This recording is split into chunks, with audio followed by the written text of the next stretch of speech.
இன்னைக்கு காலையிலே வந்து சேர்ந்த ரொம்ப கவலையான, அதிர்ச்சி அளிக்கக்கூடிய ஒரு செய்தி. இந்த நாள் முழுக்க ரொம்ப மனசு பாரமாவே கலங்கிச்சு. என்னாச்சுன்னு கேட்குறீங்களா? வசந்தம் டிவியுடைய நிகழ்ச்சி தொகுப்பாளர் தினேஷ் அண்ணா மரணிச்சது.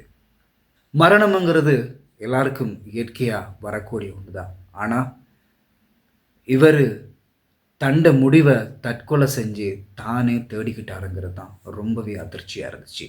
அவருக்கும் எனக்கும் சொல்லிக் கொடுற அளவுக்கு பெரிய பழக்கம் இல்ல அப்படின்னாலும், ஒரு சில சந்தர்ப்பங்கள்ல பல வருஷங்களுக்கு முன்னால பேச கிடைச்சிருக்கு. அவரோட பேசின அந்த நேரத்தில அவருடைய முகத்தில தான் பெரிய ஆள் அப்படிங்கிற பெருமை கொஞ்சம் கூட நானும் தான் காணல. இப்படிப்பட்ட ஒருத்தர் பலருக்கு வாழ்க்கை பாடங்கள சொல்லிக் கொடுத்தவர். ரொம்ப ஸ்ட்ராங்கான, மெச்சூர்டான ஒருத்தர்.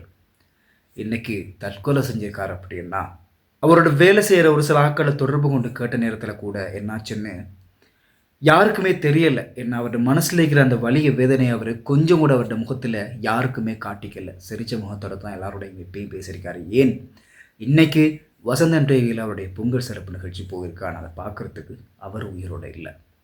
இந்த வலிக்கும், வேதனைக்கும் நிச்சயமா யாரோ ஒருத்தர் தான் காரணமா இருப்பாங்க. அது யாருன்னு தான் தெரியல. இத பார்க்குறப்போ ஒண்ணு மட்டும் தாங்க விளங்குது. நம்ம வாழப்போற கொஞ்ச நாள் வாழ்க்கை. அதுல முடிஞ்ச அளவுக்கு அடுத்தவங்கள சந்தோஷமா வச்சுக்கொள்வோம். அடுத்தவங்களோட மனம் வேதனைப்படாம நடந்து கொள்வோம். நம்ம வாழ்க்கையில ஒரு நேரத்தில ஒருத்தர சந்திக்கிறோம் அப்படி என்று சொன்னா, அந்த நேரத்தில அவங்களோட மனசு நோகாம நடந்து கொள்வோம்.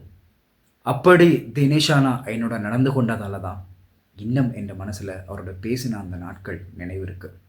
அப்படிப்பட்ட ஒரு மனுஷனுக்கும் யாரோ தாங்க முடியாத ஒரு வேதனைய கொடுத்திருக்காங்கன்னு சொன்னா, என்ன சொல்றேன்னு தெரியல. முடிஞ்ச அளவு அடுத்தவங்களோட நல்ல முறையில பேசுவோம், பழகுவோம். அடுத்தவங்களோட மனசு வேதனைப்படாம. தினேஷன் அவருடைய ஆத்மா சாந்தி அடைய பிரார்த்தித்தவனாக, அவருடைய இழப்ப தாங்க முடியாம தவிக்கக்கூடிய அவருடைய குடும்பத்துக்கு தாங்கக்கூடிய சக்தியை இறைவன் கொடுக்கணும். தினேஷ் அண்ணா, உங்களுடைய ஆத்மா சாந்தி அடையட்டும்.